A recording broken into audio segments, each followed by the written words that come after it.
Mercredi 28 avril 2020, merci de l'attention et bienvenue dans cette édition. Donc voici le sommaire. L'espace de stockage des véhicules du port sec de Kagbele est désormais opérationnel. Il est fruit du partenariat public-privé scellé avec le groupe Bolloré. Cet espace va contribuer à désengorger le trafic. Au sommaire encore, plus d'1 milliard de francs guinéens pour l'Agence nationale de la sécurité sanitaire. C'est un don de la société Star All Guinée pour appuyer le dispositif sanitaire et améliorer la prise en charge des malades. Les chercheurs débordent d'imagination dans la lutte contre le Covid-19. L'Institut supérieur de technologie de Mamon vient de mettre au point un kit automatisé. L'appareil sert à laver les mains et à prendre la température. Mesdames et messieurs, bonsoir. Le président de la République, professeur Alpha Condé, en vidéoconférence ce mardi avec les spécialistes en santé impliqués dans la lutte contre le Covid-19. Plus de 3 heures de débat pour examiner tous les aspects liés à la lutte contre le coronavirus. Je vous invite à suivre un extrait de la communication du chef de l'État, professeur Alpha Condé. Écoutez. Ce que je vous demande, que chacun se comporte en soldat, qui dise qu'est-ce que je peux apporter. Et vous connaissez, envoyez ces idées, demandez des rencontres. Vous pouvez même faire des rencontres. Peut-être que vous pouvez faire des rencontres, vous demandez au conseil scientifique, est-ce que vous pouvez organiser un débat, nous échangeons entre nous, etc. Ça ne demande pas 1000 personnes. Et ça permet de s'enrichir de toutes les idées. On dirait bien, enrichissons-nous de nos différences. Chacun de vous doit se comporter en soldat. Nous devons finir cette maladie avant la saison des pluies, sinon ça n'ira pas. Et pour cela, nous avons besoin réellement de communiquer largement au niveau des populations, d'avoir le maximum de surveillance pour que personne n'échappe. Maintenant, rattrapons nos retards, utilisons nos compétences, utilisons nos savoirs, utilisons le savoir de nos populations, communiquons mieux pour sortir de cette maladie. Ce que je vous demande est coopérer entre vous. Ce qui est évident, nous avons besoin de renforcer la communication, la sensibilisation au niveau des populations, dans les marchés, dans les quartiers. La société civile peut participer à cela, mais la société civile ne peut pas rester sur son paravent, m'écrire, oui, nous, la société civile, on ne nous a pas associés, maintenant on a déjà commencé notre travail. Mais la société civile n'a jamais demandé, nous voulons vous accompagner, comment nous pouvons vous accompagner? Ce n'est pas au président qu'il faut écrire. Bon, moi je veux bien qu'on m'envoie un mot pour dire que la société civile n'a pas été associée. Mais quand il y a une guerre, tu ne restes pas chez toi quand même de te chercher. Si tu es patriote, tu prends ton fusil, tu rejoins l'armée. Alors, ne refusez pas les critiques, ne refusez pas le débat. Faites-le entre vous. Tout ce qui peut améliorer la sensibilisation, tout ce qui peut améliorer la surveillance, tout ce qui peut améliorer le suivi des contacts pour qu'on finisse cette maladie est bienvenu. Voilà, nous reviendrons en détail sur cet élément dans de prochaines éditions d'information avec notre reporter Ibrahima Keïta. La Direction nationale de la protection civile s'élève contre les malades atteints du Covid-19 qui refusent de se rendre au centre d'isolement. Elle envisage des mesures fortes pour empêcher la propagation de la pandémie. Voici le reportage du commandant Morikaba. Dans le combat contre l'évolution du coronavirus en Guinée, les agents de la protection civile jouent un rôle prépondérant. Ils épaulent les médecins dans plusieurs étapes de la prise en charge en cette période de crise sanitaire. Depuis le début de la gestion de cette pandémie, la protection civile est déployée à la rentrée des hôpitaux. C'est des unités spécialisées pour la gestion des épidémies. Ils ont été formés en 2013, ils ont géré l'Ebola avec la Croix-Rouge. Ils ont procédé à l'enterrement digne et sécurisé, le transport des malades et même la sensibilisation. Donc c'est le même qui commence, et depuis l'apparition de la maladie coronavirus, ces unités ont été immédiatement déployées. Personne ne rentre maintenant dans les hôpitaux si vous ne respectez pas les mesures d'hygiène. Selon le directeur général de la protection civile, la meilleure gestion de la lutte contre le coronavirus passe obligatoirement par l'admission de tous les cas diagnostiqués positifs dans les centres de traitement épidémiologique. Vous avez tous suivi le discours du président. Il a été clair que tous ceux qui seront contrôlés positifs doivent être à l'hôpital. C'est quand même regrettable qu'on apprend encore que certains qui sont déjà positifs se retrouvent à leur maison parce qu'on ne peut pas traiter cette maladie à la maison. Au contraire, ça va augmenter le nombre de positifs. Donc ça, nous prendrons toutes les dispositions avec l'ANS à partir de maintenant, la Croix-Rouge et la protection civile. Toute personne qui sera testée positive, nous allons l'appliquer parce qu'on dit service d'application de la loi. Donc, ce n'est pas nous seulement. On va se faire accompagner par la police, la gendarmerie, pour que tous ces gens-là soient traités à l'hôpital et non à domicile. Pour Moussa Kamara, directeur général de la protection civile, la propagation de la pandémie et les cas de décès enregistrés en Guinée relèvent d'un manque de rigueur contre les patients et les cas suspectés de Covid-19. L'État et ses partenaires sont mobilisés pour briser la chaîne de contamination. La société Star Oil Guinée apporte son appui à l'Agence nationale de la sécurité sanitaire pour une somme d'1 milliard de francs guinéens. Ce geste va contribuer à améliorer le dispositif de prévention et de prise en charge des malades. Reportage Mamadi Ternak à Michoko. La lutte contre le coronavirus mobilise toutes les énergies du pays. Avec la montée inquiétante de nouveaux cas de contamination chaque jour, une mobilisation sociale demeure indispensable. Dans le but de soutenir les efforts de l'Agence nationale de sécurité sanitaire, Star Oil Guinée, un des distributeurs des produits pétroliers dans le pays, met la main à la poche. 1 milliard de francs guinéens est la contribution de la société à l'effort de guerre engagé depuis le 12 mars dernier contre le Covid-19. Star Oil Guinée est un groupe à capitaux privés 100% africain. Donc il est tout à fait normal que nous participions à cette lutte que tous nos présidents ont appelée une guerre. Donc il était nécessaire que nous participions à ce fonds de guerre. Et donc c'est ça un peu le but de cette participation, de cette contribution. Donc nous appelons en tout cas toutes les sociétés à en tout cas œuvrer pour accompagner l'Agence nationale ainsi que les autorités dans cette... À l'Agence nationale de sécurité sanitaire, le geste est apprécié à sa juste valeur et promesse est faite aux donateurs de l'utilisation correcte de l'enveloppe. Ce virus est en train de toucher tout le monde entier, c'est devenu une pandémie et il va sans dire que chaque pays doit s'organiser avec les moyens de bord pour faire face à l'épidémie. Et ce n'est pas une lutte uniquement de la santé, c'est une lutte globale. Aujourd'hui, au-delà de son aspect sanitaire, il y a l'aspect économique et l'aspect sociétal qu'il faut prendre en compte. Votre contribution vient à point nommé. Ça va nous permettre de faire face à des composantes de la lutte. Avec plus de 200 guéris sur plus de 1000 infections dans le pays, la situation épidémiologique liée au coronavirus connaît de nombreuses difficultés, notamment dans la prise en charge des patients.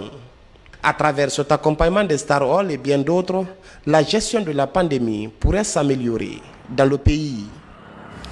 La lutte contre le Covid-19, je vous le disais en titre, l'Institut supérieur de technologie de Mamou vient de mettre au point un kit automatisé de protection. L'appareil est doté d'une version audio avec des messages de sensibilisation sur le respect des gestes barrières. C'est une grande innovation réalisée par les enseignants chercheurs de Télico. Mamadou Patebaldi, notre correspondant permanent dans la région, nous fait découvrir cet appareil qui impressionne déjà les populations. Regardez. Situé à 2 km du centre-ville, l'Institut supérieur de technologie de Télico Mamou vient de mettre au point un kit automatique de protection sanitaire.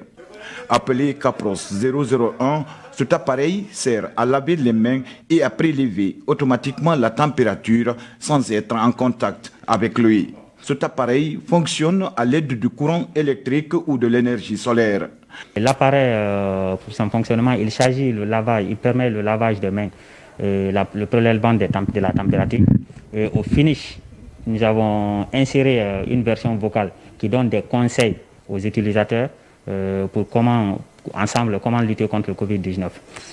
Parlant de son impact, nous allons dire que notre dispositif va beaucoup contribuer pour l'éradication de cette épidémie qui s'épanouit, qui ne fait que progresser dans notre pays. La fabrication de cet appareil est le résultat d'une grande recherche effectuée par les enseignants-chercheurs et les étudiants des départements de l'instrumentation et mesures physiques, technologie des équipements biomédicaux et le département énergétique. Déjà, notre ministère est en train d'appuyer ces chercheurs pour effectivement créer des équipements qui vont nous permettre de lever cette pandémie. On a déjà fait un premier appareil. Il y aura une autre version qui sera basée sur l'énergie solaire.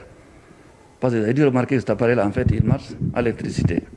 Donc, on va financer ces jeunes pour qu'ils puissent faire une nouvelle version avec un panneau solaire qui fera en sorte que cet appareil soit absolument indépendant. On peut l'installer où on veut. D'autres appareils plus sophistiqués sont en train d'être fabriqués par les enseignants-chercheurs et les étudiants.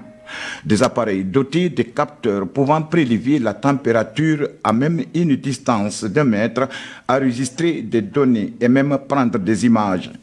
Déjà, des aspirateurs artificiels sont à voie d'achèvement dans les laboratoires de l'Institut.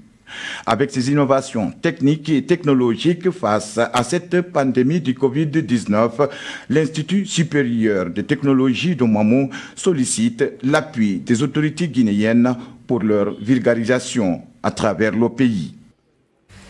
Œuvre de charité, plus de 1000 kits de lavage des mains, des vivres et d'autres denrées de première nécessité. C'est un don du chef de l'État, professeur Alpha Condé, destiné aux populations de Bofa. Ce don a un double objectif, soutenir les familles en ce mois de Ramadan et renforcer les mesures de prévention contre le coronavirus. Voici le reportage de Mohamed Seyar Souma. La préfecture de Bofa n'a pas encore enregistré de cas confirmés de Covid-19. Un bulletin sanitaire face auquel le comité préfectoral de riposte n'entend pas baisser la garde. Priorité est accordée à la prévention et à la surveillance. Nous sommes là pour suivre les contacts. Nous n'avons pas enregistré encore un cas positif. Mais 129 contacts sont encore sous contrôle. Et je peux vous le dire que très sincèrement, le 1er mai, nous pouvons annoncer la sortie de tous ces contacts.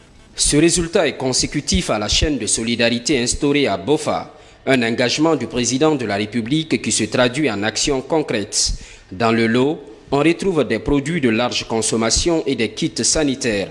Nous avons bénéficié des largesses de M. le Président de la République avec plus de 500 kits de lavage de mains, mais aussi d'une grande mobilisation qui a été faite par les ressortissants de Bofa.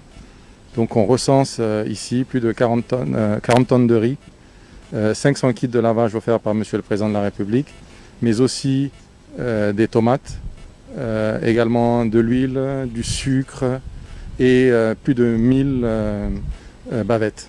Les fils ressortissants emboîtent le pas de façon individuelle et collective. Désormais, les 7 sous-préfectures et la commune urbaine seront davantage impactées par ces efforts de lutte contre le Covid-19. Mieux, les ménages vont être soulagés en ce moment de pénitence. On ne fait que commencer, la crise est là, et ensuite dire à la population, si vous voyez qu'on envoie tout ça là, c'est pour que la population accepte de comprendre les mesures de lavage de mains, de prendre les mesures de distance. La maladie existe.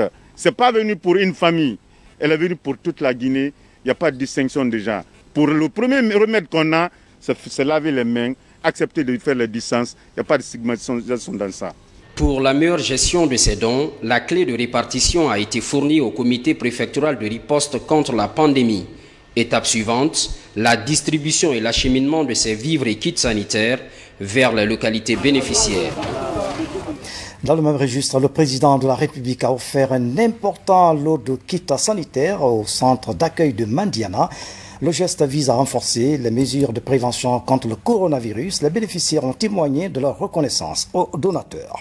À l'hémicycle, honorable Amadou Damaro Camara a été installé lundi dans ses fonctions de président de l'Assemblée nationale par le ministre conseiller chargé de relations avec les institutions constitutionnelles. Le président sortant, Claude Kory Kouniano, a souhaité plein succès au président entrant. François Lama a suivi la cérémonie. C'est dans le strict respect des mesures barrières contre le Covid-19 que la cérémonie de passation de service a eu lieu en présence des membres du bureau de l'Assemblée nationale.